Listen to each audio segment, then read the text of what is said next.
paranormal fanatics and everybody else that might be here. It's another lovely Saturday night here in little old Warren, Pennsylvania. I see that we have our resident heckler already here. How you doing, Lee Foot? And hey, Steven. Hope you guys are doing well. Tonight we have a new guest on. As you can see, scrolling at the bottom is his Facebook and YouTube, Alone in the Dark.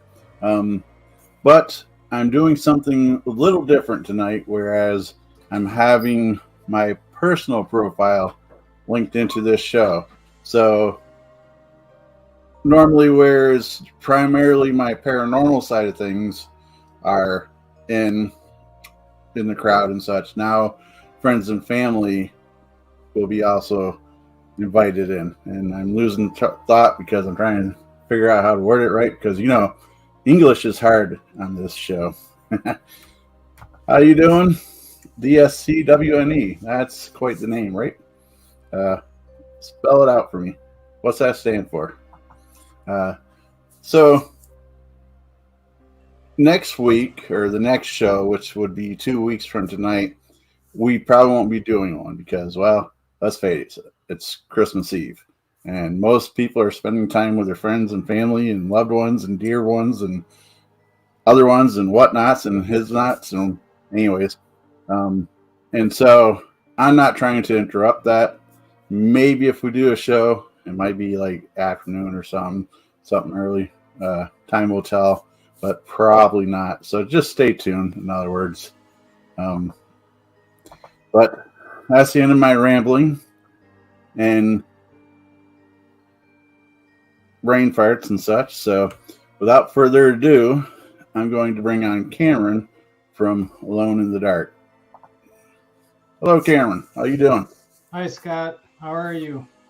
I'm fine. I'm glad you're here, so that way I can kind of cut back my rambling a little bit, and when I lose train of thought, I could just stare at you for a moment and say, hey, help me out. I like that idea. Thank you for having me on. The pleasure is all mine for sure. I really appreciate you taking time out of your day to be with us, because it's still kind of early for you, is it not? Yeah, we're central, so it's about 6:30. Yeah. But I'm excited to be here with you. And we're definitely excited to have you here. Lee is a co-founder of Warren Area Society of Paranormal. He's saying hello and welcome. Hello, everybody watching. Hope you're having a good evening. I hope they are as well. Hopefully it's a little warmer where everybody is. And I know it's not warm for Lee because he's where I'm at. We're in the 30s here. Oh, boy. That's typical weather around here this time of year. Actually, we've been blessed. There's not that much snow going on lately. So usually this time of year we have 2 or 3 feet of snow already. Yeah, beginning December. Yeah, definitely. So if you take a moment, if you don't mind, giving a little information about who you are and your social media and such. Okay. My name's Cameron Schwoegler. My social media is Cameron Schwoegler, but the TV show that really why I'm on social media is called Alone in the Dark, and each episode has a new theme. We go into graveyards or abandoned insane asylums, haunted locations every episode.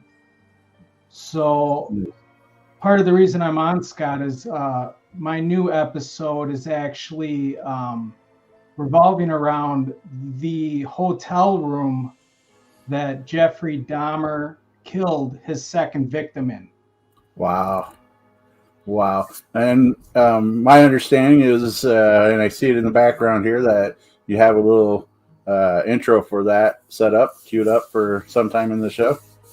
Yeah, that's the intro for the show, but we just wrapped filming on the 6th. So last Tuesday we just filmed the last pieces of the episode. So we're planning on releasing the episode next Friday, the 16th. Wow. No, that's exciting. I mean, and we'll get to that the video that you have here for us tonight. Right. Now, I really appreciate you pronouncing your last name, because I was hesitant to do it, to try to say your last name, because Yeah, let's that's say fine. um, Yeah, Schweigler. Schwoegler. German Irish. Oh, nice. Yeah, I could see that. I believe that's part of my ancestry, but mine's more German than Irish. Oh, no kidding. Yeah. Or more Scottish, I should say. Um, and I'm not trying to be funny with my first name. So, how many episodes do you do in a year? You Well, this is episode 4 for season 1, so we've been doing it for a full year. The first half of this year, though, was strictly investigations, and then okay? 6 months after that, we started up the TV show. So the first season is only going to have 4 episodes, but season 2 will have anywhere between 6 to 10. So no pre-planned. No, as far as filming, we don't have like a bigger budget crew with a lot of people, so we can't fit in as many episodes as we'd like. But we assume that we'll at least get 6 to 10 per season. Awesome. And not having the bigger crews sometimes give you more benefits of not having to debunk a lot of noise and a lot of things like that, as far as having too many people trying to film and cameras and all that kind of stuff. Though I imagine it would probably be nice to have a little bit more of a crew to find places for you to be at. Yeah, and I've heard that too, where doing investigations alone is sometimes beneficial because you don't have other noises or voices in the background. So I would agree on that. Trying to figure out who's doing what and where. Lee is asking, whereabouts are you at? We're based about 10 minutes north of Madison, Wisconsin. So Madison is the capital of Wisconsin. So we're about 10 minutes north of that. Now, we have a group that we network with all the time. I think they're in Fond du Lac, but I could be wrong. Thanks for the question, Lee. Wisconsin Area Society of Paranormal Society. Yeah, they're a little bit north of us. Oh, so you've heard of them? Oh yeah, I think they're close. They're a little down from Green Bay. Okay. Yeah, believe it or not, we've been chatting with them off and on for the last 12 years ourselves. One of the first groups that we reached out to, probably because our names are, the acronyms are very close to each other. Yeah. So they've been around for a while. Yeah. Well, about 12 years at least that I'm aware of. Yeah, you yourself have been around for about that long. Yeah, we're getting a little older now. You've been doing this for a while, huh, Scott? A live fedora experience. And this is another member of WASP. And I do like the hat. It's thank you. The whole, and here's a little secret that I never revealed before on camera is, yes, there's hair underneath here, but I don't like combing it and getting it all nice and decent, respectable. So I just throw a hat on and call it good. I think black is the way to go. Yeah, that's funny how paranormal teams like to lean towards the black, isn't it? The black shirts and the black gear. Sure, yeah. Yeah. Speaking of black, I just ran into Chris Starr while we were filming this last episode, and she was pretty much decked in black as well as her accomplice. So, nice to run into her. She's got a YouTube channel, Chris Starr, KRISSTARR, and she is friends with the Paranormal Files, Colin. I was about to say, I know I've heard her name before, but I'm not familiar with her work.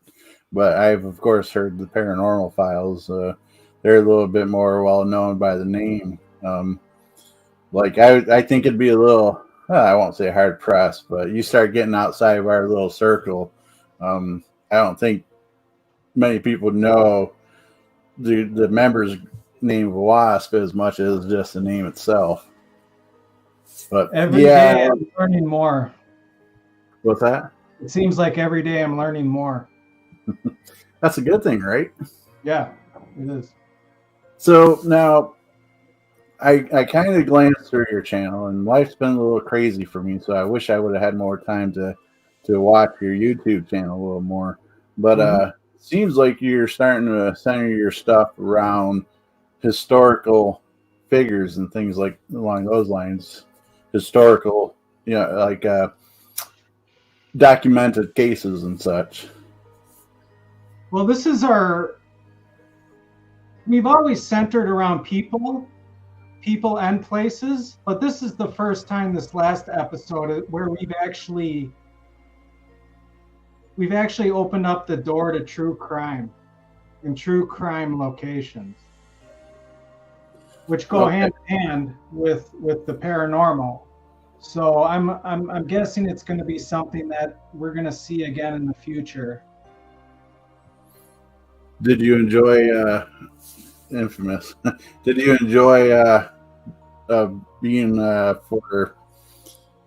Sorry, my mind's going about a million different places at once. You got a big crowd here tonight. They're starting to roll, and I'm starting to see the numbers go up a little bit. Very nice. So I thought I seen another location on like your second episode that seemed to be popular. Yeah, and that one was an old sanatorium that used to house people with tuberculosis back in the 1920s. Okay. And that building itself is centered around people, dying on that piece of land, and those people had some hard times when tuberculosis was really up and going.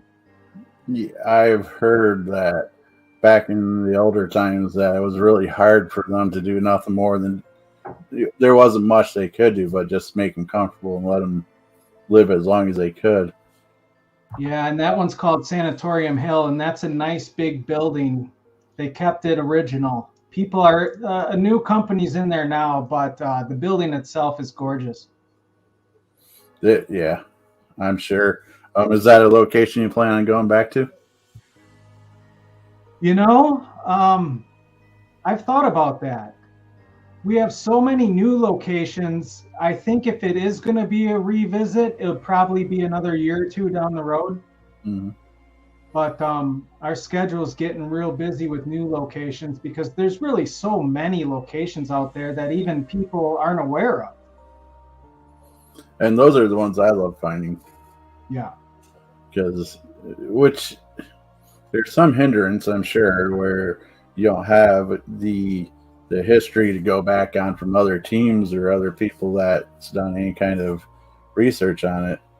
But it's also nice that you get to go in and not be impressed upon to make your evidence fit around what's been said. Exactly. And they all have rich history. So now you said that you've been to the one and you're possibly going to more asylums, right? Well, I don't know if it's going to be asylums. We're going to focus around buildings, haunted locations and buildings, whether it could be an asylum. But we're also kind of getting into the true crime. So if you know about Wisconsin, we're chock full of serial killers. No, I see. I wasn't aware of that. Next year, we might sprinkle in some episodes surrounding Ed Gein and some other incidents around Wisconsin and Illinois. Oh, nice. I mean, you hear the names, but if you don't dig into them, you don't think about where they are from. Yeah, I mean, in all honesty, there could be several in Warren, I probably wouldn't have a clue. And that could very well be. I probably wouldn't know if there was any famous from local, but you know what I mean. Going like I said earlier that I was an over the road truck driver. How many historical places like that did I go by without even being aware of it? And that's exactly right. You and me were talking about this earlier about Amityville, the famous Amityville home. What you don't hear is all the quote unquote Amityville tragedies that you don't hear about that are in the thousands, but they don't get the news recognition or publicity. I'm sure there's a lot of hush hush going on as well, you know, because let's face it, if you own a home, you really don't want to have all kinds of negative stuff like that out there if you could help it. No, it happens quite a bit, and it just doesn't get the recognition that Amityville did at that time. Jay Anson wrote a book about it, and it became a movie, and then Hollywood pretty much ran with it. So do you feel that Hollywood, and obviously they have to embellish and such, but do you feel they came close to the true story, or? Well, I haven't seen them all. I will say the one in 2016 with Ryan Reynolds, they did take some facts, true account things that did happen in the house, like the constant cold and him always adding wood to the fire, but the house never seemed to really warm up. That was a fact, and that was with Ryan Reynolds. But the reason why the house wouldn't warm up is because when you have that much psychic energy, it drains the heat.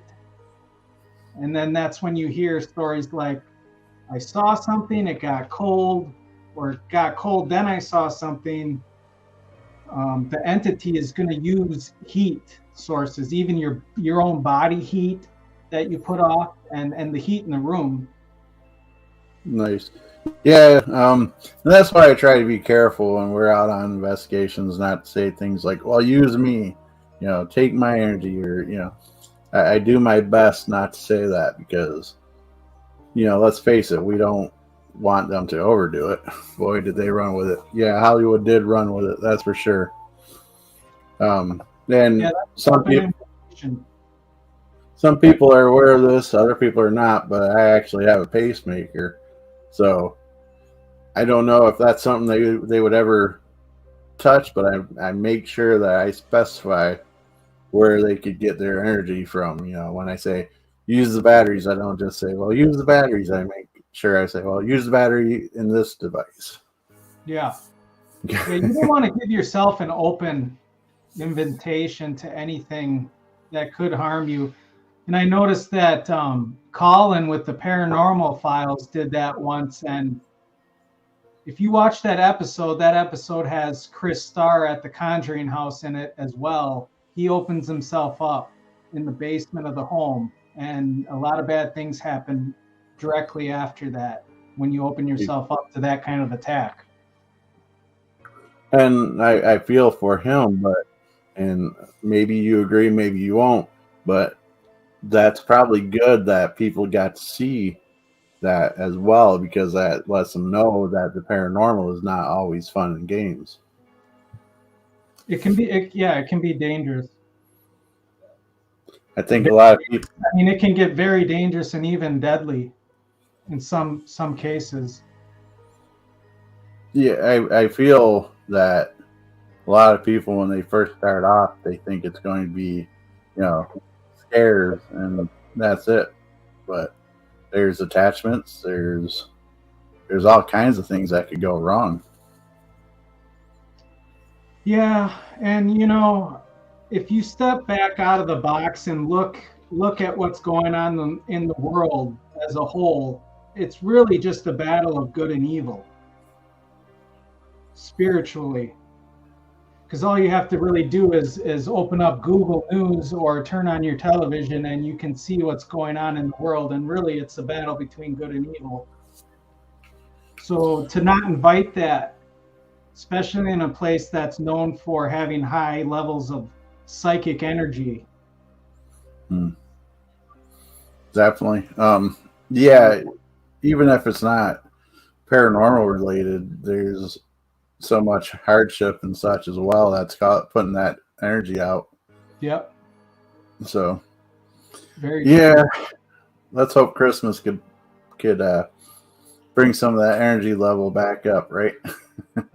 I'm proud of Americans, how they came back from the pandemic. I think that was tragic what happened back in 2020, but I think we bounced back from it pretty good. What do you think, Scott? I think you're right. There's still pockets of the pandemic where people are having hardships with it, but right. As far as paranormal related goes, a lot of paranormal teams were hit from not being able to go to homes and help people out because of the whole situation. And that's a shame because, well, I mean, I understand. Don't get me wrong. You don't want strangers coming in your home with something going on like that. But on the same token, how many people were cooped up for that time in paranormal situations that couldn't really reach out for help either? Exactly. Very weird time, to say the least. But yes, we are turning the tide, and Americans are very resilient when it really gets down to it. Yeah, and Scott, some of these people in your chat here, I see Steven, Lee, and Jason. Thank you guys for showing up. Do you know some of these names? Yeah, they're actually pretty regulars. I know Jason and Lee personally, as in like they live in part of the group. Steven, I might know personally, and I'm gonna feel like a heel if I don't know him. If I do know him in person and it's not ringing, but yeah, for some reason though. What's that? It's good to have everybody show up like that. Oh, it's a blessing. It really is. Some reason though, like Facebook is not showing anybody on. So if you're on Facebook, do me a favor and give me a thumbs up or something, or a comment here or whatever. I don't know if we lost Facebook connection or not. I mean, it doesn't show that we had it. It shows that everything's a green check mark and doing well, but you never know. This will get shared out quite a bit. I'm sure a lot of people will end up seeing it in the end. Yeah, we do have, once again, blessings, especially shows like this. A lot of people like them when they're live, but they don't catch the replays as much. Yeah. But believe it or not, I'm grateful for those that do it. We do have a pretty strong following that comes on replay and comments and watch after as well. So it's great to be here. I'm very happy that we have a strong community that we do. I call them paranormal fanatics on the pages. If you're live, hashtag live real quick, team live. If you're catching this in the replay, hashtag team replay, so we can see what kind of numbers we can pull up. So if you want, and you don't mind, I'll bring that clip up real quick. Yeah, I'll set it up for you. This is just a short little clip, an intro to the newest episode that's coming out on the 16th of December, a week away. Sounds good. Let me ask you some questions that are tough. What questions are you going to start out with? Not because I was angry with them, not because I hated them, but because I wanted to keep them with me. Milwaukee police found body parts in a North Side apartment, and now they wonder if they've uncovered some kind of death factory.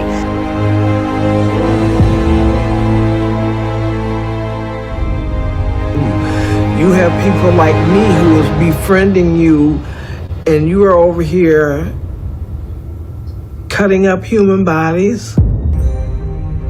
Authorities also took out a barrel of what they think is acid.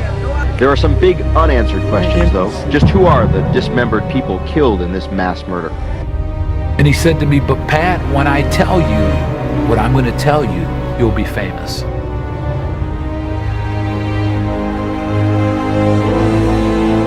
Jeffrey Dahmer was sentenced to multiple life sentences for the murder of 17 people. When I woke up in the morning, my forearms were bruised, and his chest was bruised, and blood was coming out of his mouth. He was hanging over the side of the bed, and I have no memory of beating him to death, but I must have. Dahmer could fit in with any group, and you wouldn't say, oh, he must be crazy, or he must be a killer. That's why he was so successful. The Polaroids that Jeffrey took, I was horrified. There's always going to be that remembrance of what happened. I had nightmares with it. I was just thinking, how am I going to get through this? I don't have anybody to talk to about it.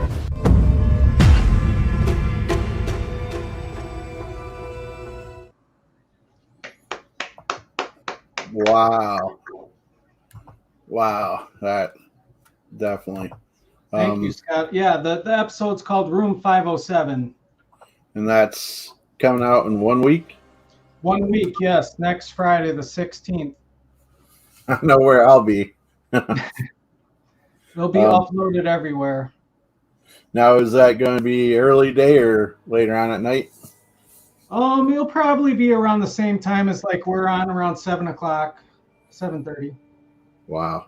Yeah, I know what I'll be doing. I'll be sitting in my living room watching on my big screen. Well, thank you for that.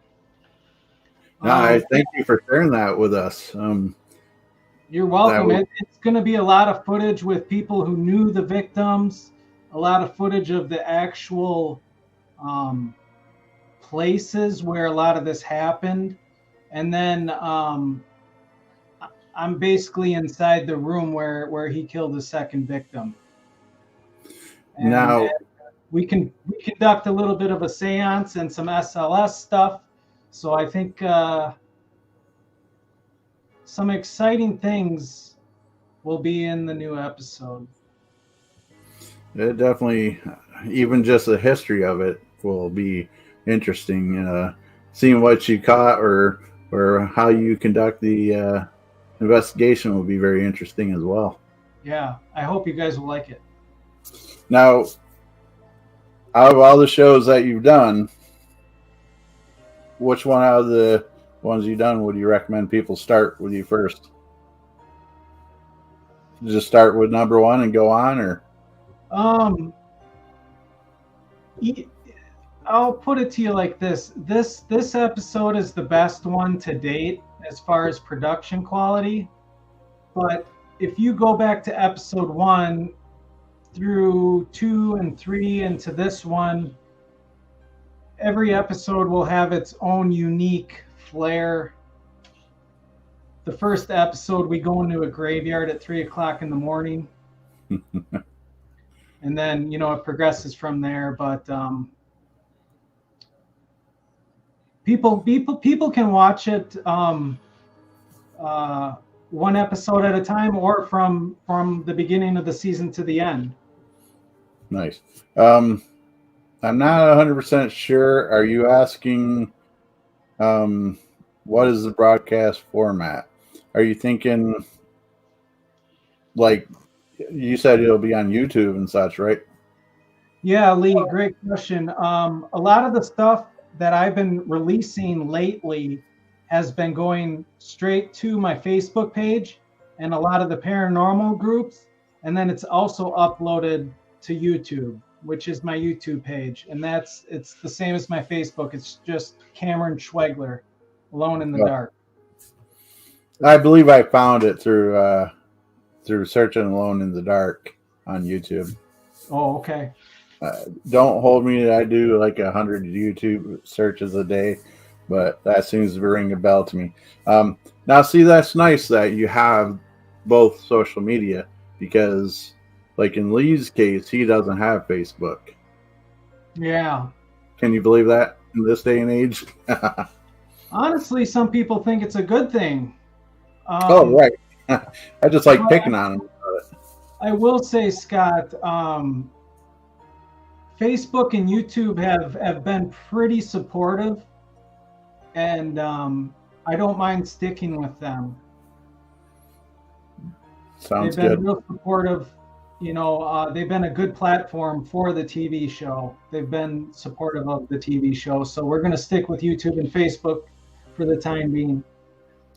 Honestly, they are the top of the social media platforms there is at the moment. Now, in the future, that might change. Who knows? Me and Facebook has little tiffs every once in a while, but for the most part, we get along pretty well. And YouTube. It's my own fault that we didn't get as far on YouTube as we have, because we started a channel pretty much, I'd say, within 6 months of starting our group, and we left it dormant for about 10 years. And that can happen if you get pulled away to another platform. Well, I'll be honest, I believe it's my own lack of foresight. Where if I had an inkling that it'd be where it is now, I probably would have invested a little more into it. And getting your content out too, Scott, is no easy task. Very true, very true. As I'm sure you're aware of that. Yeah. But the funny thing is, back when we first started, all these monetization rules wasn't there. You put a video up, you can monetize it. That is moment. Now you gotta jump through hoops, and yeah. It's probably good that is and the that hoops way. Are on fire. Yes, indeed, with a bath of gasoline on the other side of it. Sometimes it's no cakewalk anymore. So now there's one thing, and I was going to go to this question earlier when I was asking about the asylums and such. Is I've said that I'm hesitant to do asylums personally. Like, I don't know if I would go to one. And the reason behind that, and you could let me know how you think about that, is when those that were in these asylums, when they were alive, they were not in the best mental conditions. Some were quite right out murderous in some cases. And I feel that when they cross over, I'm not 100% sure if they would be healed and have logical minds like we do, or are they still having the same issues when they pass over? That's a good point. You don't know who died on the property or in the asylum. You really can't. It would take probably a year to dig into a location's history. You'd be looking at the girl with the dragon tattoo situation just sitting in a library. Right. And of course, my tech manager is going to blame me. That's another one of those little inside jokes I say, and he'll get on in a second. I'm not the tech manager. I see that, Lee. Me and him's been friends longer than we were part of the team. So we kind of go back and forth with each other. So we met. We're I told you. So we see you seem to be the face of Alone in the Dark. Is there any other people on your team, or? I use people behind the scenes as far as like with editing and score selection, stuff like that. But a lot of the filming for Alone in the Dark, I try to keep it solo. You had mentioned something earlier about other noises or people talking or distractions. When I go into these places, I'm always alone. Makes sense in a lot of ways, but now see, that's contrary to what a lot of people preach, is don't go into places alone. Yes, especially my wife. I don't mean to laugh, but I could hear that like conversation. Yeah, this last one was a doozy, Scott. No, I had a hard time getting into that room. I could only imagine. Now, is that a place that's open to the public, or is that something that you have to? It is open to the public, but I would put it this way: you couldn't pay me to try and finagle myself to get into that room again. It took me almost over 2 months to finally be able to get the key to that room. That's why I was kind of asking, was I know there's certain places where like hotels and such will specifically close a floor down or rooms or things like that. Apartment buildings will keep apartments closed because of things like that. So the Hotel Cecil out in California is a big one with a lot of problems. So I'm assuming your wife is pretty supportive of what you do, but this one seemed to be kind of a red flag for her. She did like the fact that it was so much back and forth. Because I had a big problem with the hotel. They would tell me one thing when I get there, they'd tell me another. They'd say, "Oh, you can't get in now, but you can get in next week," and that went on for about 2.5 months almost. Wow. So finally, it got pretty ugly, but I eventually got the keys to the room and filmed what I needed to film. Now, and when I ask this stuff, I know this video is not out, so always feel free to say, well, you'll find out in the video or whatever, but so, and I'll ask the question that Lee just put up as well, but were you there overnight? That was part of it. I was originally going to spend the night, and I ended up spending a couple hours in the room. It was at night, but I left. The hotel itself made it so hard on me. It became like an annoying situation. And especially for my wife, she didn't want me to be gone anymore. So she basically said, do what you got to do, shoot the film you need to film, and then come home. And honestly, the hotel didn't exactly say, yes, spend the night, but it was almost kind of like they wanted me to be in and out. Now, you think they're worried about the publicity of it, or you think there's just some upper management issue, or not sure? It could be a myriad of reasons, but they made it inhumanly difficult to go into that room all along, saying that room has no significance. They basically don't want to admit that anything happened in that room.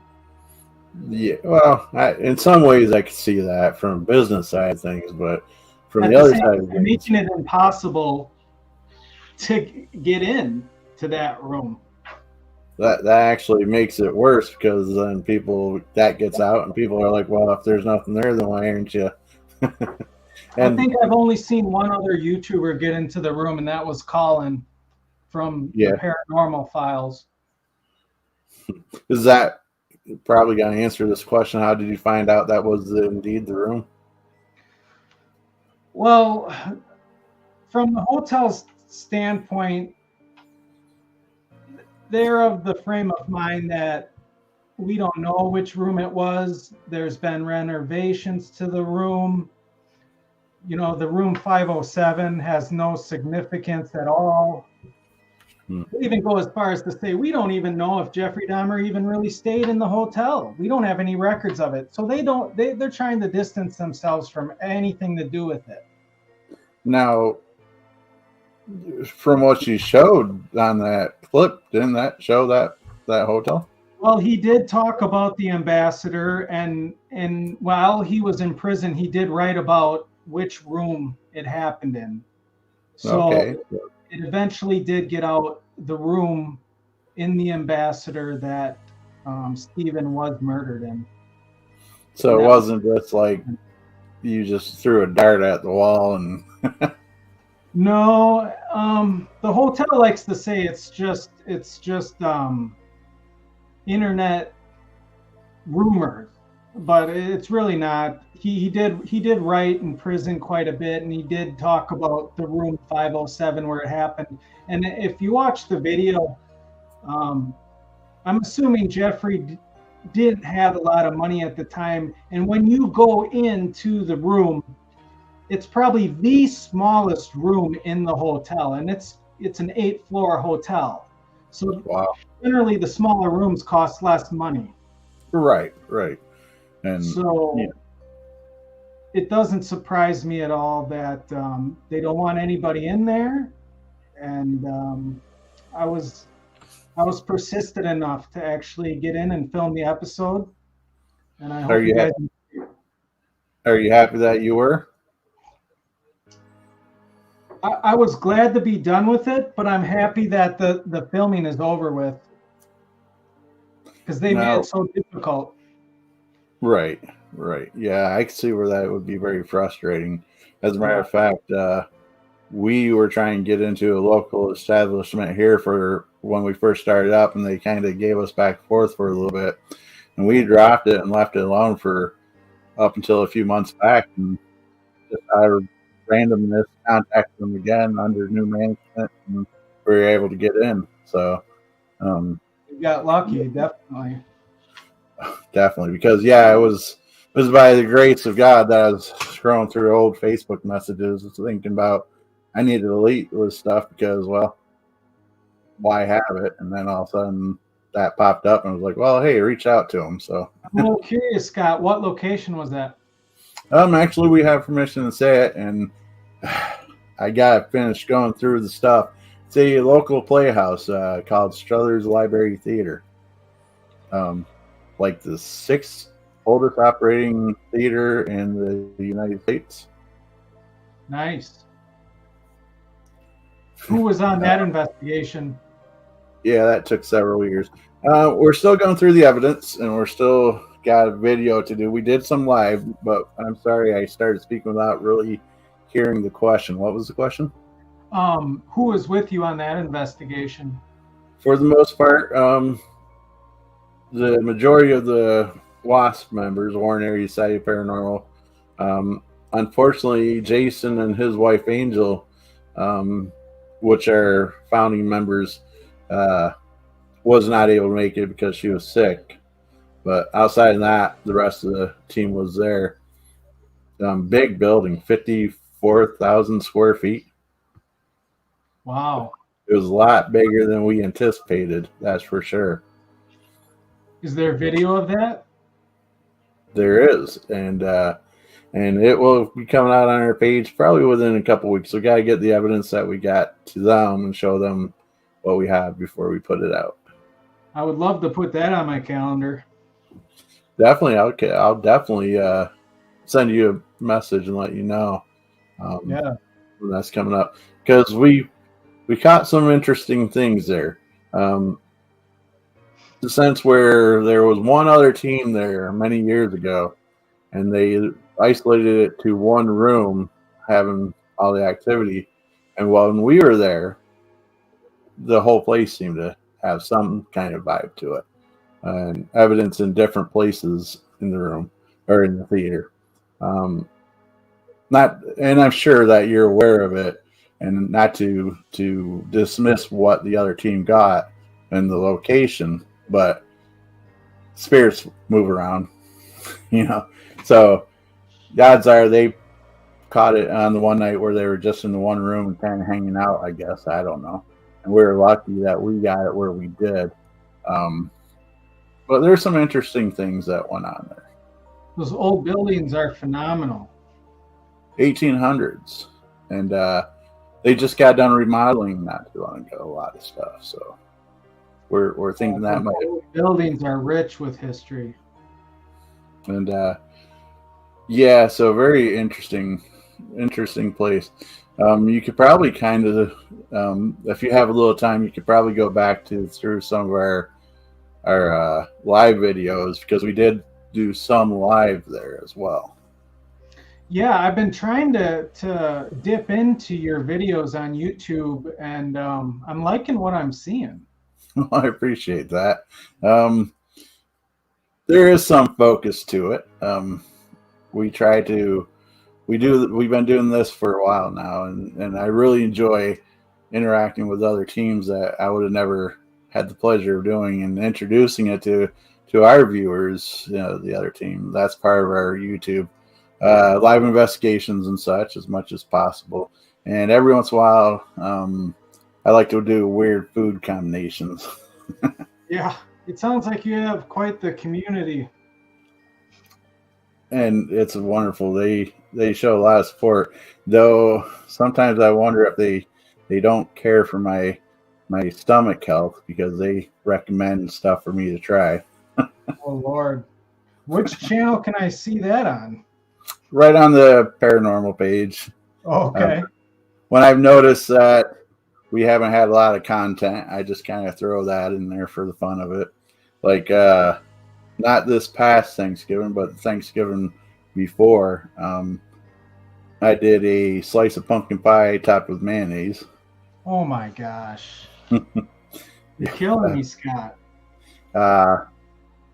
Did that hot food challenges. Me and Lee did the one chip challenge there, that Pocky. Yeah. That's pretty. Like a $20 Dorito that. Yeah, but we're cheap. We found it local for about $7. Oh, really? Yeah. How did you handle that? Pretty good, I bet not. No. Probably under a minute. Wow. I probably ate the ice cream and the milk quicker than I did the chip.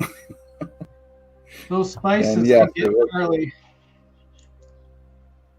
It was Lee's idea. Yes, it was. I see that. Good job, Lee. Well, he suffered with me, so I don't, I can't blame him. But he won't do the other stuff with me, like mustard flavored ice cream with mustard topping. Ooh, man, I don't know if I could do that. He doesn't like my homebrew beers either. This is Lucky Charm flavor beer. Really? Yeah, I did this at home. Wow.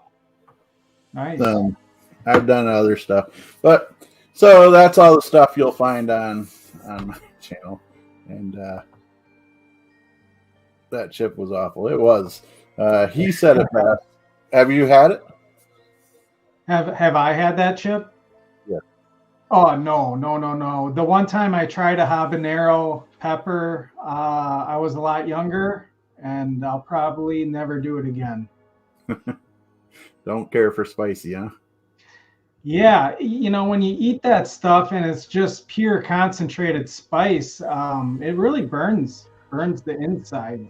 It does. And Lee said it best for that chip, and he said it tastes like you took a piece of charcoal out of a grill that was still red and started chewing on it. That's about the flavor we say it was. It was not good taste or anything.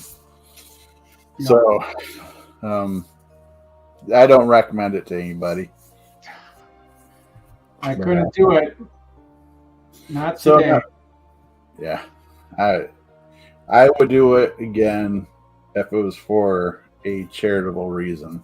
Right. Like, somebody says I'll donate 5,000 to cancer, or how can you say no to that? Yeah, right. But outside of that, I wouldn't do it for a video. Yeah. Yeah. Now, you got this video filmed. Is there anything exciting coming up that you're excited about, or you taking a little break? Well, we're gonna kind of just release this episode 4, and then we're gonna take a break for Christmas and New Year's. But Now that we're diving into some of the true crime stuff, I think sometime in the spring you might see maybe season 2, episode 1 or 2 probably will revolve around the old house where John Wayne Gacy killed 33 young boys. And that's local for you guys, Wisconsin, or? Well, that's in Illinois. Illinois, but, okay. I mean, it's close enough by that we're gonna see. Maybe it could turn into an episode. So, walk me through a typical setup. Is it like quick phone calls and get it set up and go, or is it something that you do a well layout plan and really exhaust everything you can to get to the episode and the video and such? The first 3 episodes I thought were tough, but they were a walk in the park. This sounds like it. Yeah. The first episode is a haunted graveyard that's actually really haunted. And that one's called Ravenwood Graveyard. The second episode is Sanatorium Hill, which revolves around a sanatorium from the 1920s. And then the third episode is an abandoned insane asylum. Okay. So that episode is called Sheboygan County Insane Asylum. And those are pretty easy to get into. And the second episode was okay to get into. The third episode, I was actually, probably not allowed on the property, but I did it at night. And I do say on my YouTube page, I don't recommend trespassing, but it's in the name of art. Sometimes it's better to say sorry than ask permission. Sometimes. Sometimes you got to film and get your butt out. No doubt. John Wayne Gacy, one more reason to hate clowns. I don't hate clowns. I think they taste funny. He did dress up for children at children's hospitals as a clown, Pogo the Clown. He was actually a pretty respected, well-known member of his community. Right. Which is kind of crazy because you hear that throughout a lot of the history of such people is they kept a pretty decent character and such outside of their crimes. Exactly. Ted Bundy, you would never suspect. Good-looking, polite. Even Jeffrey Dahmer, he fit right in. Nobody would look at him and say, "Oh, he looks like a killer." He was just some white guy in glasses. I mean, you can't really judge a book by its cover.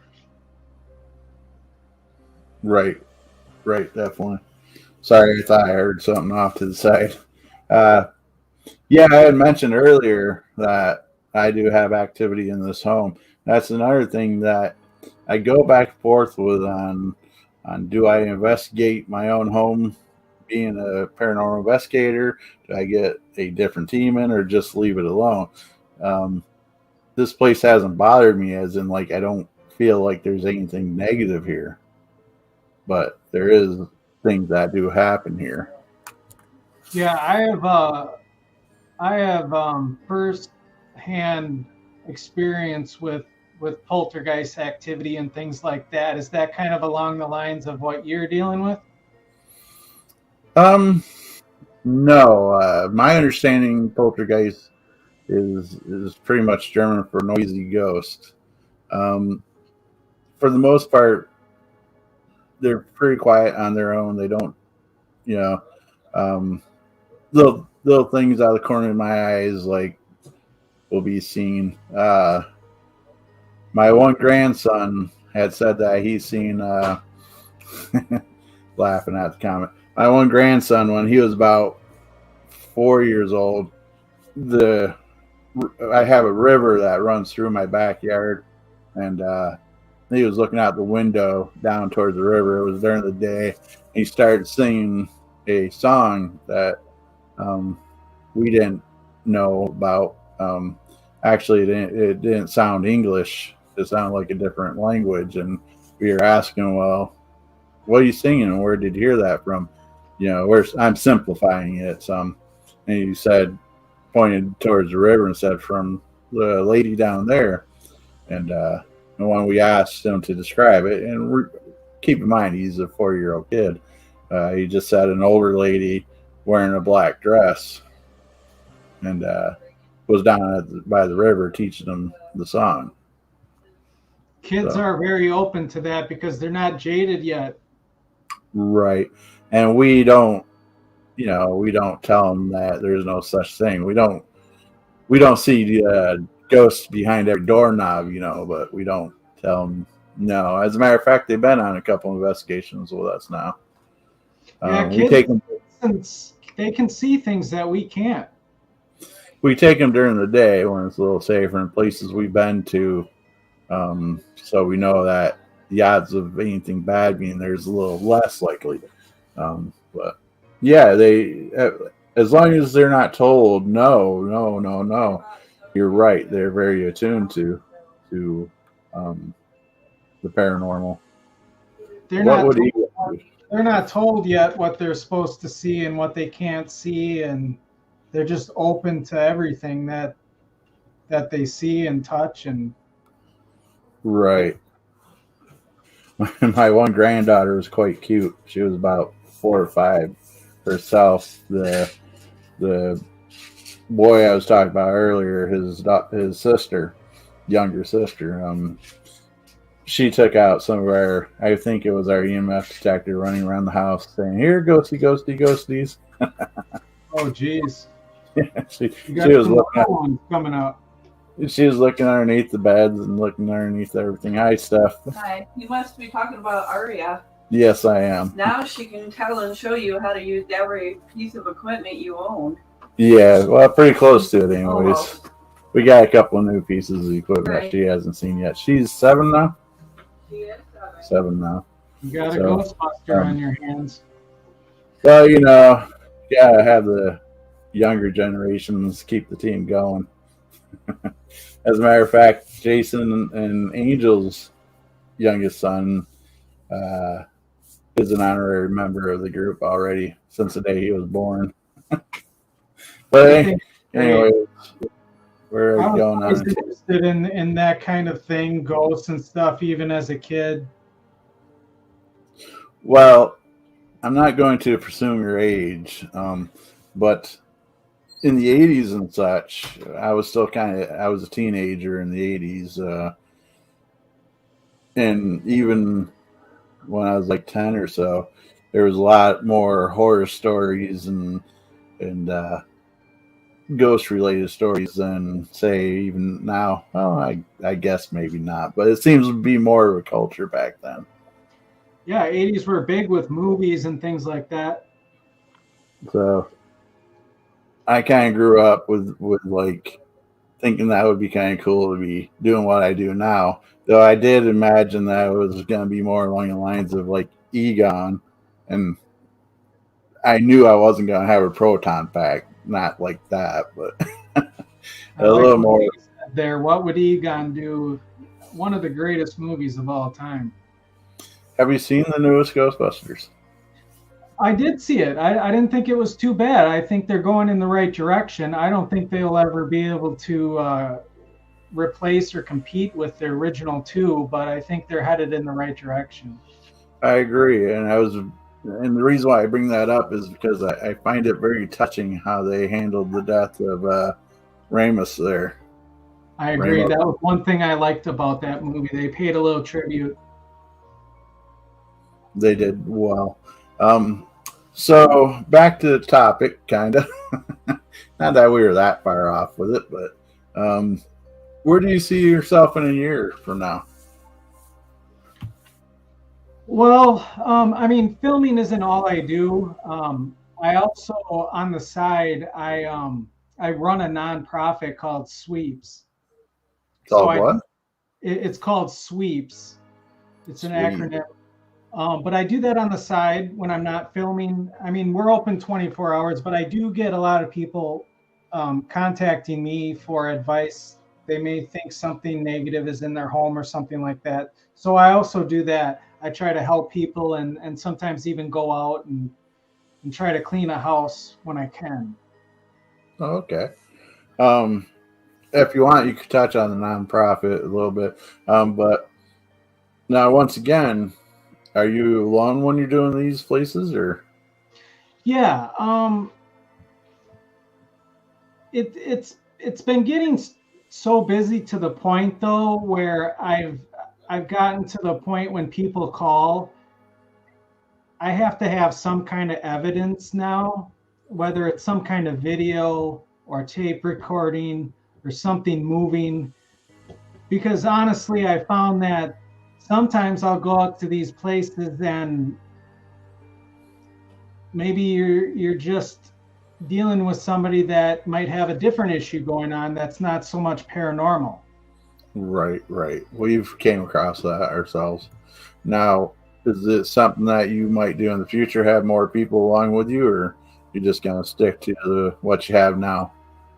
I think it'll come down to I like what I'm doing right now. It's not gotten overwhelming to the point where I need to send out certain teams. It's about once or twice a month, so it hasn't gotten big enough yet. I mean, being in the central, I can see out east over there by you guys, a lot more people. We're more centralized, not as many people. Yeah.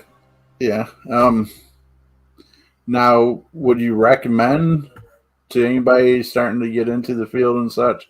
Would you recommend them do as you are, or would you recommend trying to tie in with a team? I don't think I would recommend trying to go into other people's homes,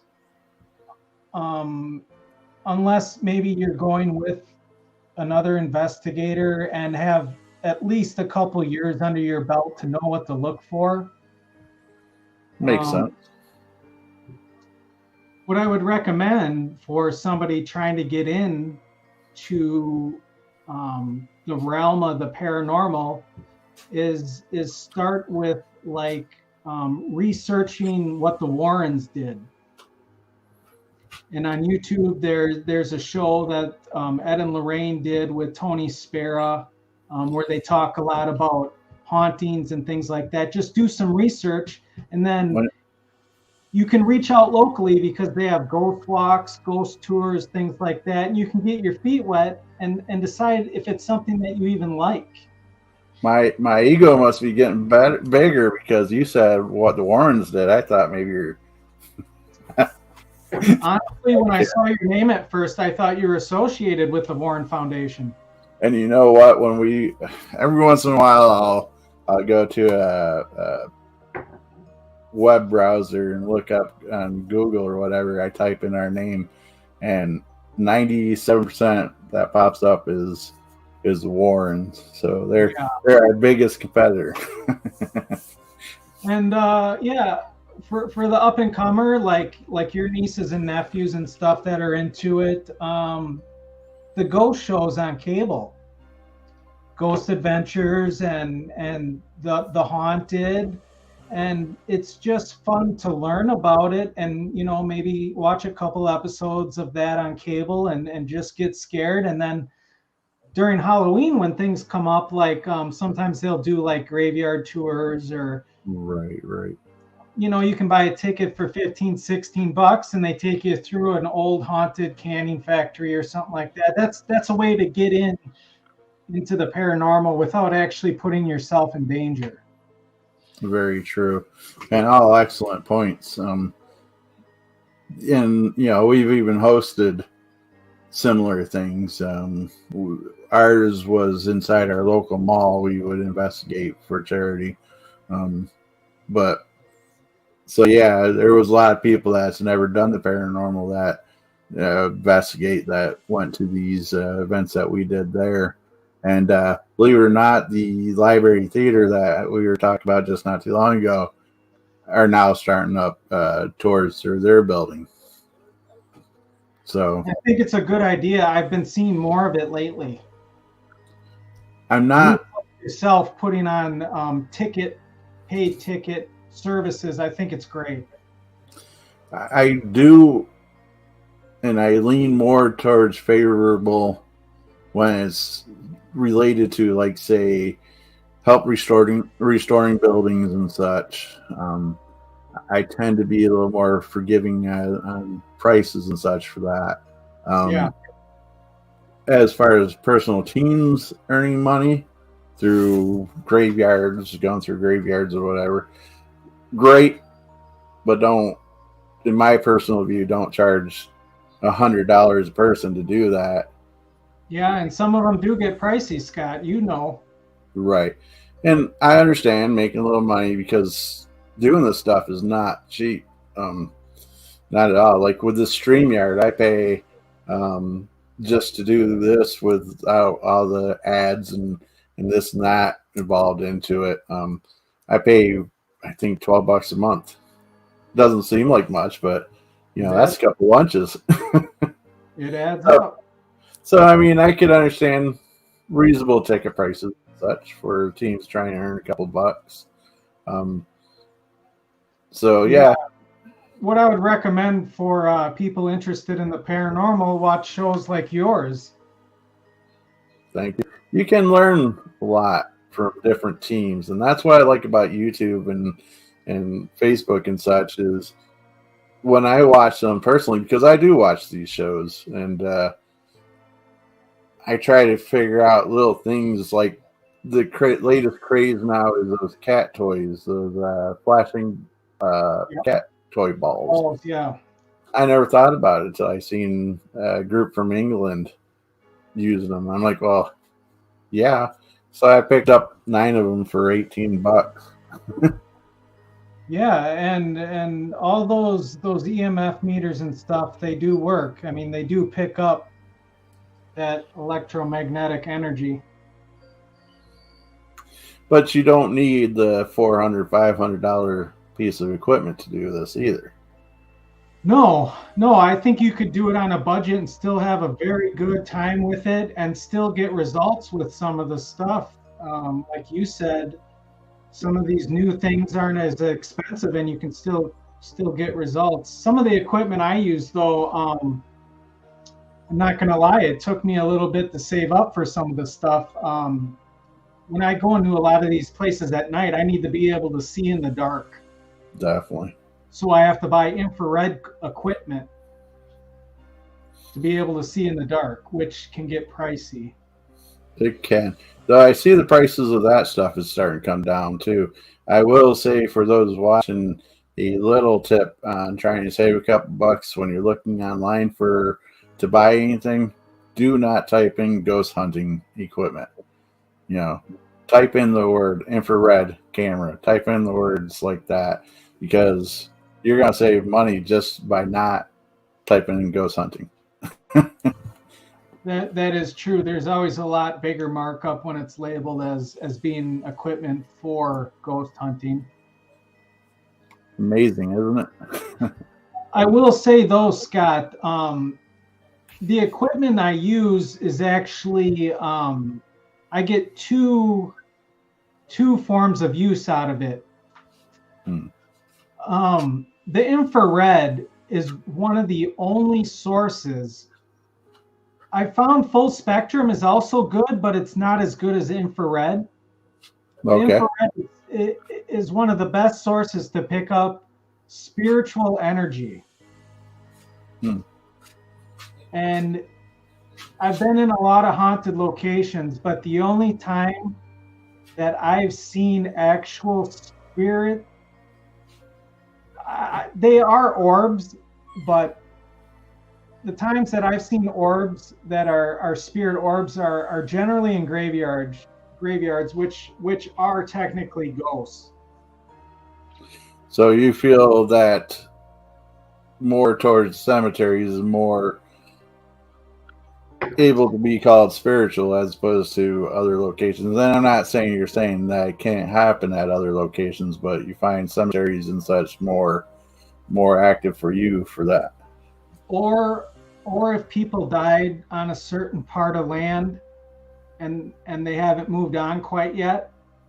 But what you'll see ghosts is like a ball of light. Mm-hmm. And the infrared picks up that light. The only thing I haven't done yet is to find out if they carry a temperature. Because the only time you can really see these energies are during the summer when it's hot, when there's plenty of grass on the ground, when there's trees with leaves, bushes, shrubs, because these ghosts really, they take all that energy from the heat in the air during the summer. They take energy from the grass, the leaves, the trees, and they use that to form that mist-like ball of energy. Because I've gone out in the winter at 3 o'clock in the morning in the graveyards multiple times trying to recreate and see the same thing, and it doesn't happen in the winter. They just can't get the energy. Now, do you have infrared capabilities? Do you have any equipment for that? Yeah.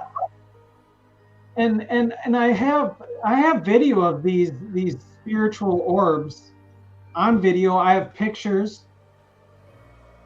I don't know how I got this picture, but I have an orb on an actual picture. They're so quick. I got lucky and I snapped an infrared picture and I caught one of these orbs. Nice. You know when your TV goes static, you get all that fuzzy snowballs? It looks like that consistency. Really? Now, see, a lot of people don't see that static anymore. Yeah. We're showing our age. But these spiritual entities actually move with purpose. Yeah, well, yeah. I've seen, I won't say I've seen a lot of orbs, but I have seen, so I know what you mean by they have their direct path. They have their, it's not just a quick little. When I go into these graveyards, it'll be like 3:30, 4 o'clock in the morning. And what they'll generally do is I'll have my goggles on, or I'll be using some infrared binoculars or something like that. And they'll come out from a grave or come up out of the ground, stop and look at me, and then just go on about their business. Well, yeah, I imagine, they don't really care for us much. Well, I shouldn't say it like that, but, I think they're just as curious. They must see some kind of life force, and that's why they stop and look. And they all do that. When they see me, they notice that I'm living. Mm-hmm. Do you think, so I guess I should ask more, like, what's your views of other dimensions and such? You say they see us possibly as light sources or such. Do you think that's what you mean by that, or? From what I've gathered, there's a whole world that we as humans who are living can't see. Because our spectrum. There's a whole world that we're not privy to, that we can't see, and the only time that I can see to the other side is with this infrared that lets in the certain kind of light energy into the lens, where I can kind of see what these things are. But I've also seen black orbs, and they're a lot smaller. So I've seen them chase each other. They're sentient beings. And I can't tell if the black orbs are maybe not so good, and maybe they're attached to the white orbs. I don't think I've ever seen a black one. Well, I mean, they're hard to pick up, but if you've been in enough graveyards at night with the equipment I use, you definitely start picking up on some of this stuff. And I did talk to a couple PhDs, and they find it interesting what I've caught. And it's always around graveyards. And the last doctor I spoke with about it, she said that there's a phenomenon like that in Egypt, in the catacombs. Really? Where these energies are still hanging around their body. So they could be earthbound spirits that don't want to exactly leave their body. Or not quite sure. They're hanging around. They might not see the earth as we do. We can't really see what they're seeing, but they're hanging around their body for some reason. Because I only see this phenomenon when I go where there's deceased people. I don't really, it's hard to say if a house is haunted, but when I go into a house and I don't see those balls of light floating around, I know there's no spirit in that house. So it's hard to tell somebody that calls me, my house is haunted, and when I'm looking, there's no spiritual energy. But as soon as I go into a graveyard, it's like night and day. It's right there in your face. So now, I hear what you're saying. So what if somebody were to present this stuff with you? You come in, but they're able to show you video of, say, something moving, or something along those lines. That would be probably poltergeist. And poltergeist, you don't necessarily need a soul or a spiritual energy. Sometimes that's just energy in itself causing these things to move. So they say that you can't destroy energy; it has to go somewhere.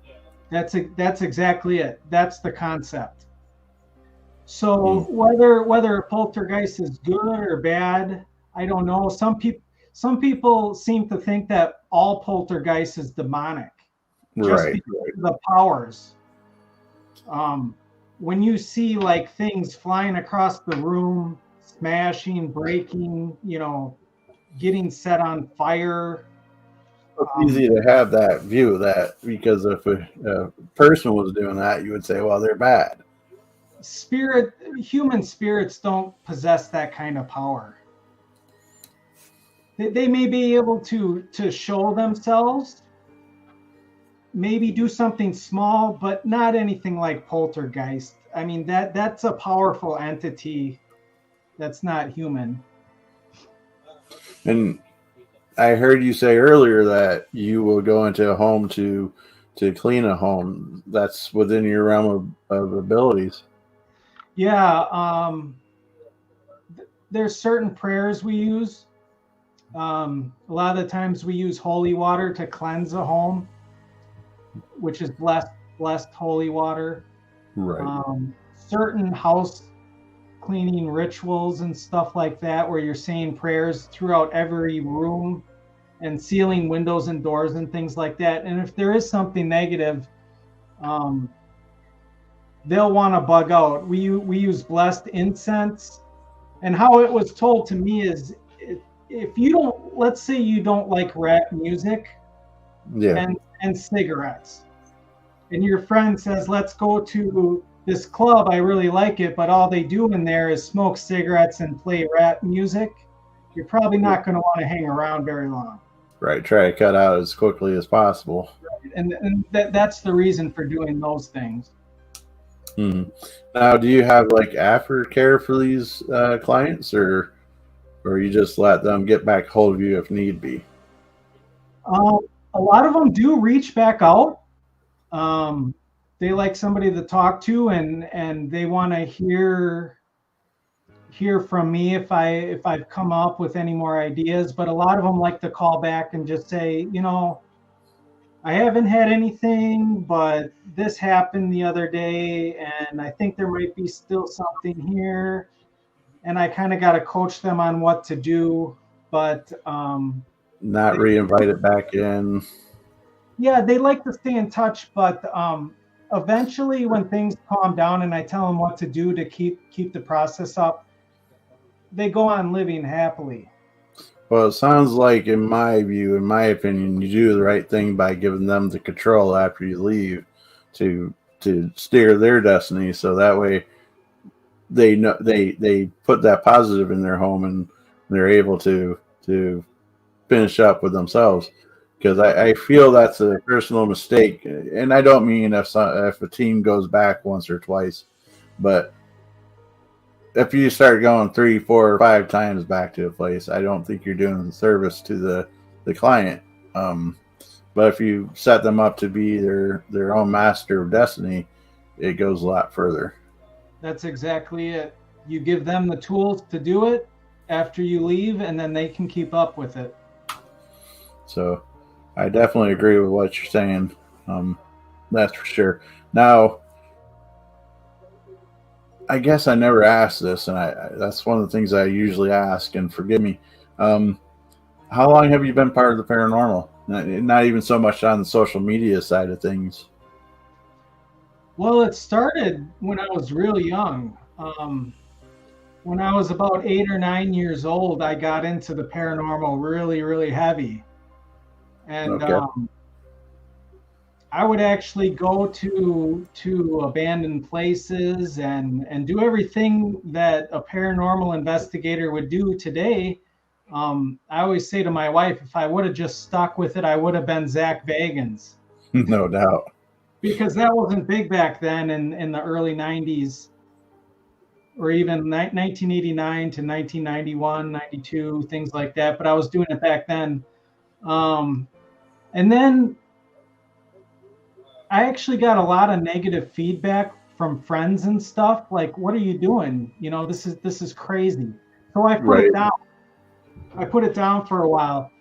But then recently, in the last 2 or 3 years, I've closed some chapters in my life, and I've reopened this, and the community had just exploded, like yourself and your society and things like that, and it just fit like a familiar glove. It's definitely a lot more accepted than it would have been back in the time you were saying. And like, I've been sitting back wondering if my channel on YouTube were some of the original paranormal teams on YouTube, you know, like, because since since I didn't do much with it, we didn't make no kind of splash. But as far as age-wise go, I wonder where we would have been. I think you were probably on the forefront of the wave. But it's like, you know, it is what it is. I chalk it up to I don't think we were ready to the point to do it justice at that time. Yes, well, we were eager. You are right now. You got this beautiful podcast show. I mean, it's come along, and you were right there at the beginning of the sensation of people interested in this. So you were there from the start. I appreciate that, and you're right, and that's what I'm saying is I feel that if we would have took off like this then, I don't think it would have been the way it is now. You know, yeah. I don't think we would have been mature enough to handle it like we are now. Mr. Paranormal Consultant, how you doing, my friend? This is Matt. I believe this is Matt. He's got a few other people that help run the Paracrew podcast, so it might be one of them, but that's probably Matt. Paracrew sounds interesting. Hal Morton and the P3 program. You don't have to say Hal Morton. That doesn't sound good. Hal Morton, I like that. That's my last name. Yep. All right. So he's saying he's doing okay. And now, see, this is Matt. I have spoken with Cameron, and I said I will network with you guys to possibly be on his show and such. Yeah, welcome everybody. Now, the P3 program is something that you might end up being interested in. Maybe not. Something we can speak about is a group of paranormal teams, and those interested in the paranormal is coming together under Unity, Paranormal Unity, and kind of networking and helping each other grow. So I think it's good. It stands for, I don't say this enough, so sometimes it catches in my mind. P3 stands for Paranormal Partnership Program, the 3 Ps. That's phenomenal. I love it. Yeah, that's Matt's brainchild there as far as the P3 goes. He's built quite the group of people there. Well, good job, Matt. Keep up the good work. We need you. Definitely. Isn't that what I said? Paranormal You don't partner. realize the millions of people interested in the field of paranormal and spiritual activity, and it's a huge growing community, millions of people.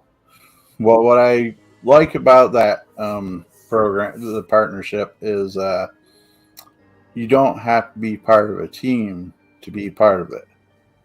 You know, Right. It's not exclusively for teams, and there's a lot of people that are not part of teams. They network and they join up with teams, but they're not part of a team. And become part of the community. I think that's great. This person, Jay, encourages some of my food choices, like the extra mustard on the mustard flavored ice cream. That takes some fortitude. That probably the last one I almost lost it on camera, and it kind of surprised me because it wasn't like a disgusting taste. It was just that hot, and that was I had a ice cream that had spicy chocolate in it, Mexican spicy chocolate, and I make homemade hot sauce, and so I tried it without the hot sauce, and it was okay, a little spicy, but I gotta go above and beyond. So I put my 4 pepper hot sauce on top of it, and almost made me sick. Sleep at night. The hot sauce has habaneros, jalapenos, ghost peppers, and Carolina Reapers into it. Holy cow! Those are about the hottest you can get. And it definitely was spicy. Holy cow! You know what, Scott? I think because there's so many people here, maybe we should do a 30-second clip, a little bonus footage. Well, let me introduce you.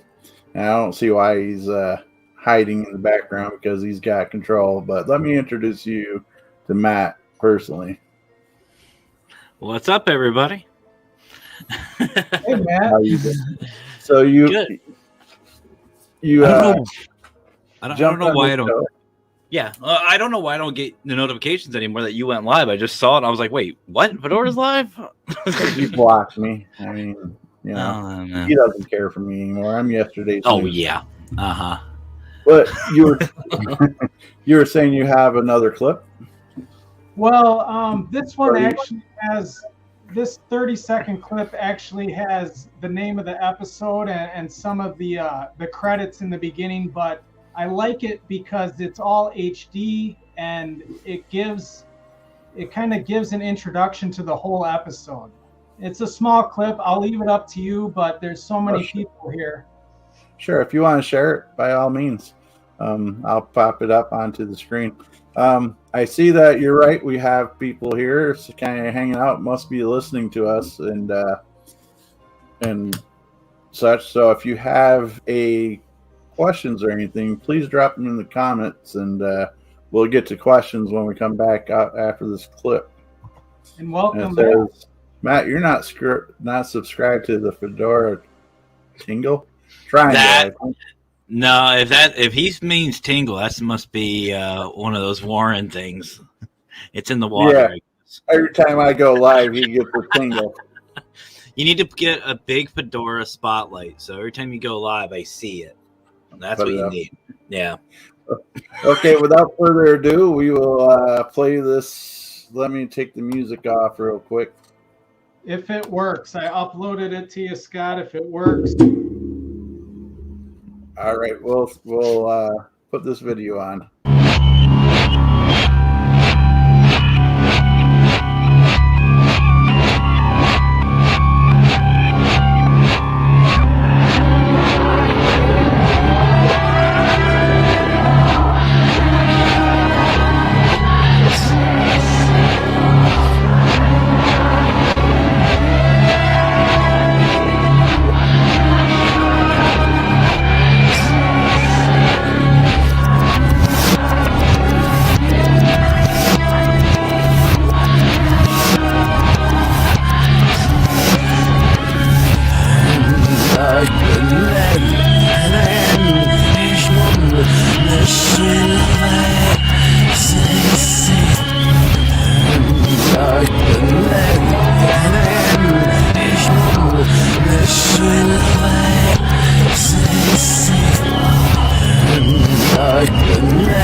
Ooh, bravo! I like that.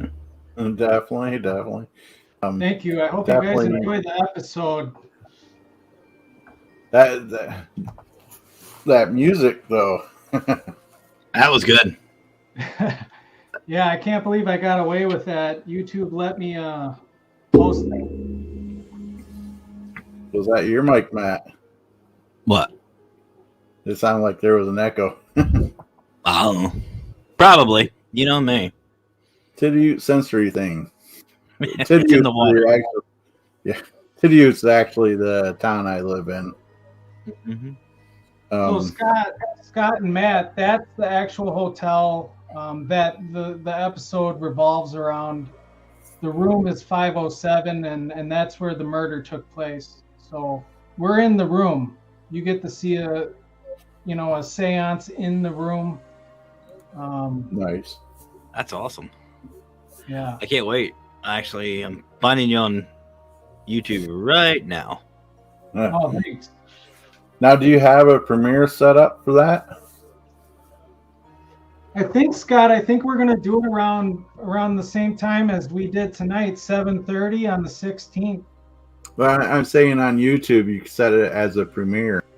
Yeah, that one will probably be set. All right, cool. And we also have interviews in this episode too with, he killed 17 people. So we have interviews with people that actually knew some of the victims, and it's a pretty immersive episode.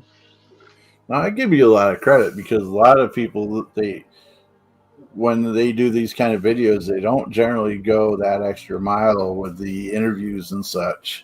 I mean, you get the interviews of the people living in the home or whatever that's having that kind of experience, but outside of that, you don't get don't normally get the extra with it. Yeah, I did get lucky. I mean, the amount of stress of the hotel alone not wanting to give me access to that room, I feel it was worth it, but I would never do it again. So if you get invited back in, say, a year from now because they like what you did, you would say no? It's hard to say, but I just know that I had to go through every rung of management all the way to the top.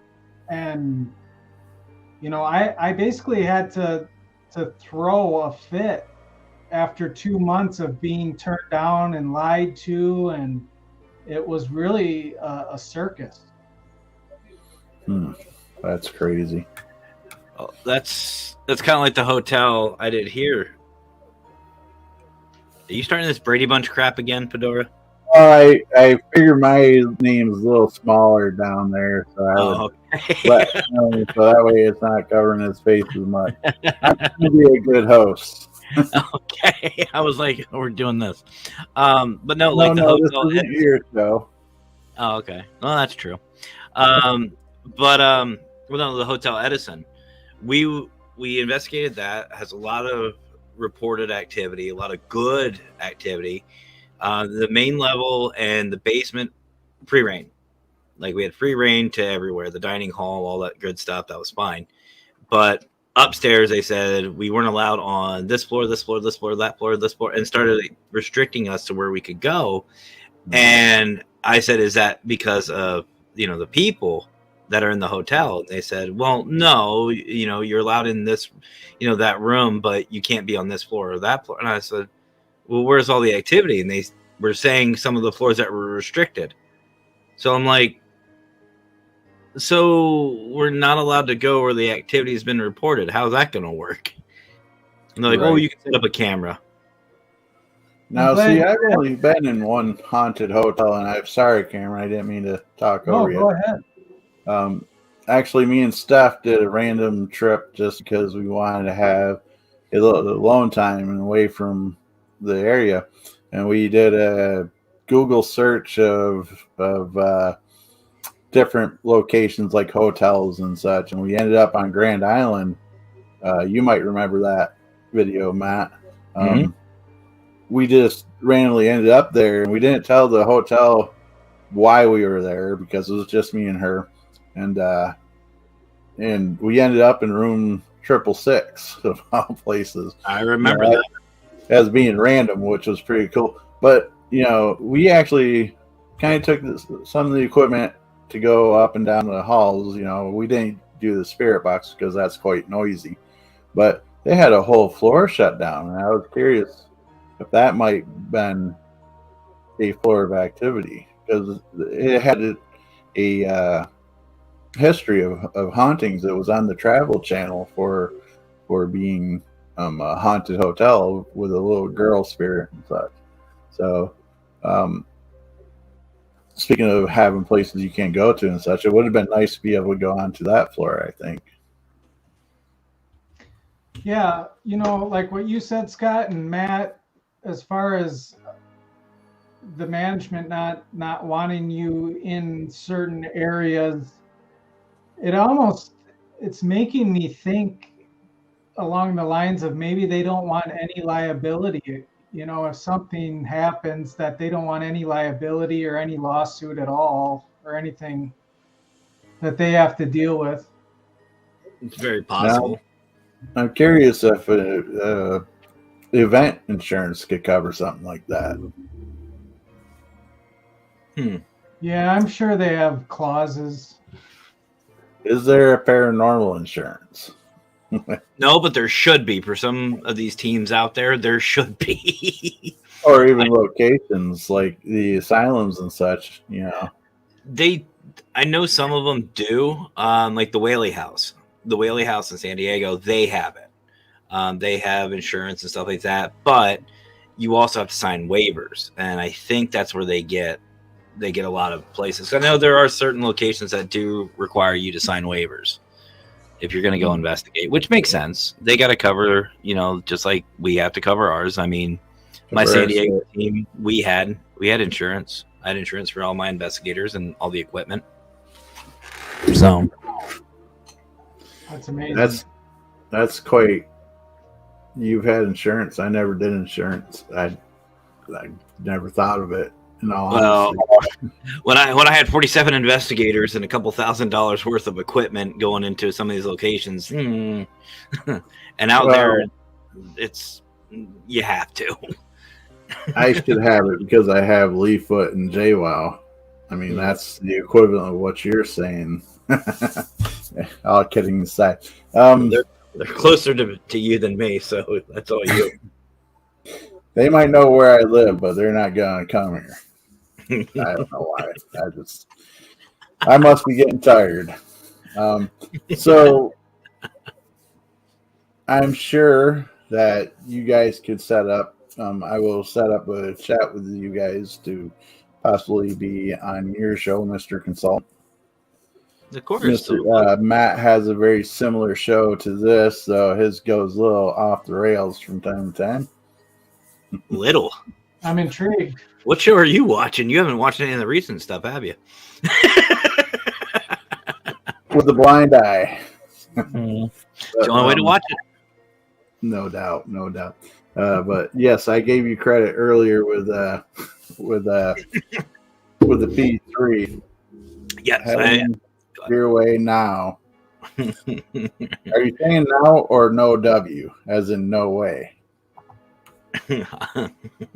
But now you might be interested, Cameron, or you might not be.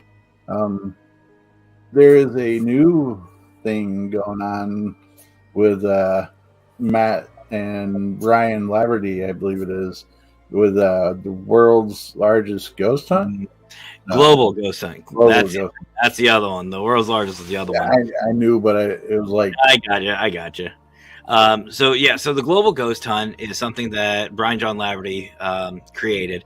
Brian also created Parapost and Parapost Network Central.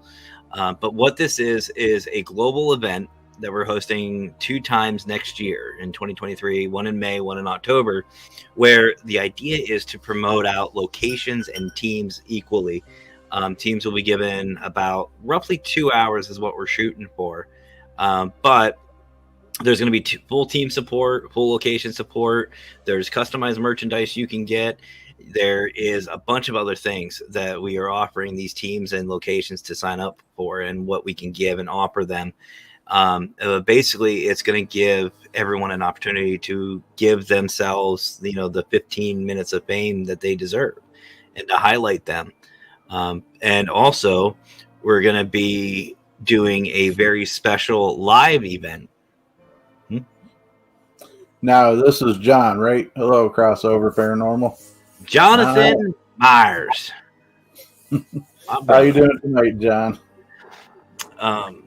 See, now that Matt, I give him credit, and you might have the ability yourself. I see all these teams, and I lose track of who is behind the name of the teams. I lose track of people like that. Some reason John has stuck out in my mind for Crossover. So bravo for that, John. Yeah, I'm lucky I know who I am anymore, or where I'm at, or what's going on. So, but no, actually on January 13th, it'll be literally the first Friday the 13th of 2023. Global Ghost Hunt will be hosting our very first. That's Robin from Happen Paranormal. He's over in the UK. He stays up late for all of us. Love it. Say that must be pretty late over there in the UK. Oh yeah. 1:30 in the morning over there, I believe. Think about 1:32, somewhere in there. But we are going to be hosting our very first podcast. The Global Ghost Hunt is, and we're going to be highlighting teams and bringing them on to talk about it and talk about why they're joining, what locations they're going to, stuff like that, or we're getting some locations involved. But it's going to be great. I'm excited. I'm really excited. That sounds amazing. How you doing, Raymond? But go check it out. globalghosthunt.com. That sounds amazing and entertaining. Even if you're not planning to be part of it, you could definitely watch some of the teams and such as well to show support there. How you doing, Ashley? I hope you're doing well tonight. Hey, Ashley. Hello, everyone. Ashley and Heffern. Raymond and Crossover. And if you guys have any questions for our guest tonight, feel free to ask them. He's a multi-platinum award-winning songwriter and singer.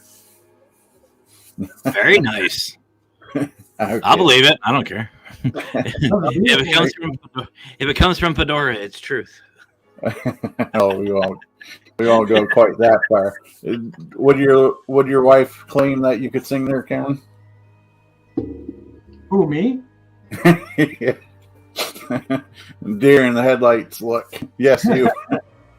I don't. She's the singer. She's got a nice voice, but me not so much.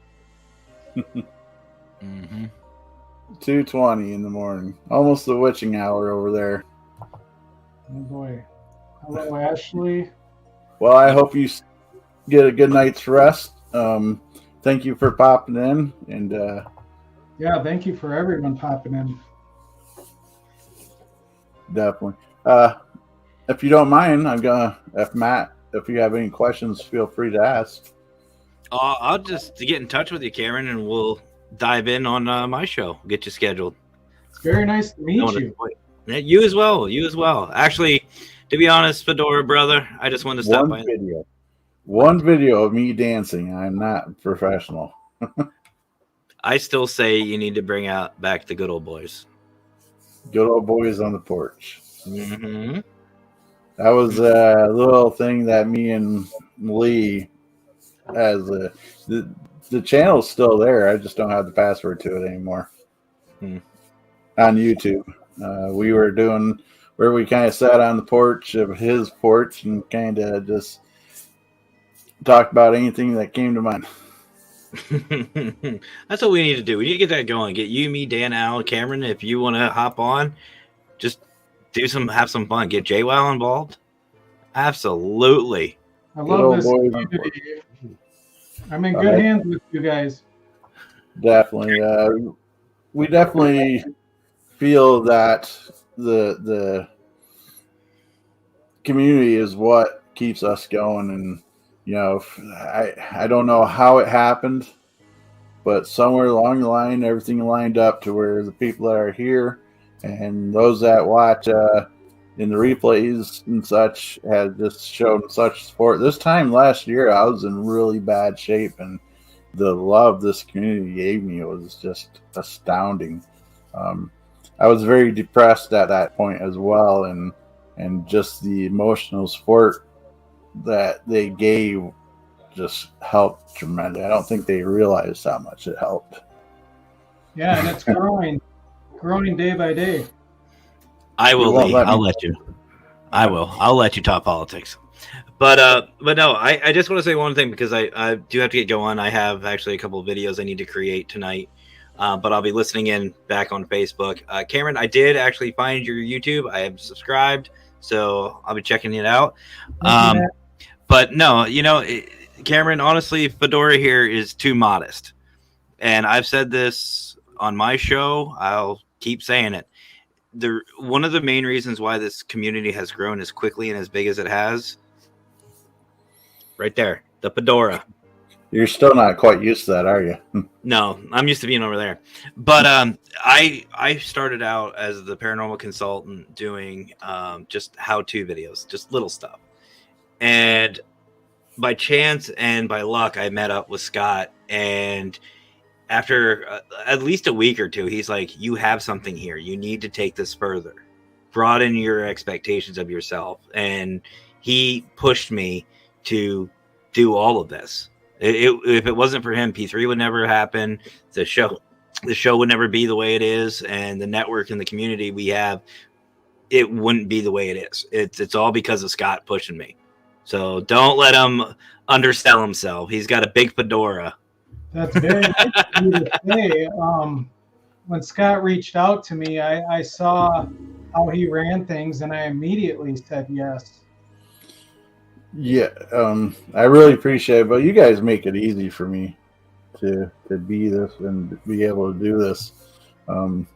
I will say, kind of odd that I feel more comfortable doing things live now than I do pre-recorded because of doing this. Says the one who kept saying, "Oh, you need to do more recorded stuff. You need, and now you see, you see how that works." But I do have to get going. So if any of you are finding any value in this, Scott will finish the rest. And how do we find you now? You can just find me under Paracrew Podcast on YouTube. You can find me the same on Facebook, Paracrew Podcast, Paranormal Consultant, or what I highly suggest. I will just hold on. And everybody click like on everybody's and all that if you're finding value in this. But Cameron and I will set up a chat with the three of us and then share the links or whatever. That's probably the easiest way. Fair enough. So don't forget duck lips. For you. Whatever. I used to harass him about that on his shows. Duck lips and click like. But much love to you, all you guys watching. Don't forget to share, like, subscribe, all that good stuff, because Fedora definitely deserves it. And go check out Cameron's stuff too. I did. Definitely. I'm subscribed. So much love to you guys. Cameron, nice meeting you. We'll talk to you soon. Yes. Thanks, Matt. Your brother. Much love. Good night. Night. So yes, I will set that up where you guys could have a conversation and network. And he was the person I was speaking of earlier for you to be connected in and such. Before we take off, guys, drop any questions that you have real quick. So Cameron will have a chance to answer them before we jump out of here. But I will ask, hopefully you've enjoyed your night here and you'll come back for another night. And I was just about to say that. Thank you for having me on. It's been a pleasure. I've enjoyed every minute. I didn't think we were going to go this long, Scott. What happened? It's one of those things. And, I've even had guests that were only on for 20 minutes and just because time wouldn't allow it, and they come back and 3 hours later we're like, okay, we got to end this because, 3 hours is a bit much. But time flies when you're fun, right? Definitely. I was about to say, as we're, as I said, this is more of a casual conversation as opposed to like you would see on TV, CNN interview or something, where it's sure, yeah. Question. Okay, thank you. Next person. I don't care for that kind of style. And it's, I like the laid back style. Yeah, it just makes it better, right? I get where people are not used to this kind of situation, so they're very tense, very quick answers and not sure how to answer. And then as it starts going, you relax, you start answering the way you feel to answer, as opposed to, let's see what they want to hear. Well, I've had a wonderful time, and I want to thank you for inviting me on. And anytime, thank you, Lee, and thank you, Scott, and Ashley, and Raymond, Haffern, Paranormal, everybody that came to watch, anybody who I didn't mention, and especially you, Scott. It's been a pleasure. I've had a great night. I worked today, and so I did my shift and came home, grabbed a quick bite to eat, and got up here because my laptop, sometimes it takes like 20 minutes to get everything loaded up and going. Not the platform itself, but like startup programs and this and that. So it's like I've been like 15-20 minutes late to start a show because my laptop just is not running. So I wanted to make sure that you knocked it out of the park. Well, I appreciate that. So how about, since it's hitting the 2-hour mark, we just go ahead and wrap this up? We can sign off. I'm sure we could probably talk for another hour if we really wanted to without too much hesitation, with too much trouble, but we probably should wrap it up. Always leave them wanting more, right? Yeah. Anytime you want me back, Scott, you just let me know. We'll be having new episodes come out next year, and I'd love to be back. Well, let's not rush into next year. This upcoming Friday, you're going to have a show coming up that looks absolutely wonderful. Like, I know I'll be there. Right. Yep. Friday the 16th, episode 4 of Alone in the Dark. And thank you, Scott, for your help promoting that episode. And I hope you all enjoy it. I can't see why we won't. So you guys heard that. Make sure that you tune in for that. So with that, Cameron, thank you very much. You have a wonderful night. And about 5 minutes, I'll reach out to you to connect with Matt and such. How's that sound? Beautiful. Thank you, guys. Thank you, everyone. And thank you, Scott. Thank you. Bye now. All righty, guys. Wow, another Saturday night in the books. A wonderful guest with Cameron. I'm not going to try to pronounce his name because it's going to sound horrible, I'm sure. So we'll come up with some awesome nickname for him, right? So I appreciate you guys taking the time, sharing the love with us, and asking the questions that you asked, and just the general community that you guys help build up here. Really appreciate it. You guys keep knocking it out of the park for me every time every time I do a show. Thank you to those that tuned on my personal profile for the first time ever doing these shows there. I really appreciate you popping in for that. Once again, we probably won't be doing anything on December 24th because of the holiday. If we do, it'll be a little earlier in the day. So I really appreciate that. I will say, take the time to go to YouTube and Facebook and look up the Alone in the Dark. You see it scrolling at the bottom, and subscribe to them and follow them on Facebook so they see that coming on to these kind of shows is a blessing, and they deserve the extra attention as well. I mean, come on, did you see those trailers? They were amazing. So without further ado, because I'm just kind of rambling here, I will say, as always, stay spooky, my friends. Well, hey everybody, thanks for stopping down, and appreciate the visit. Now get the hell off of my porch. We'll see you the next time. Come on back.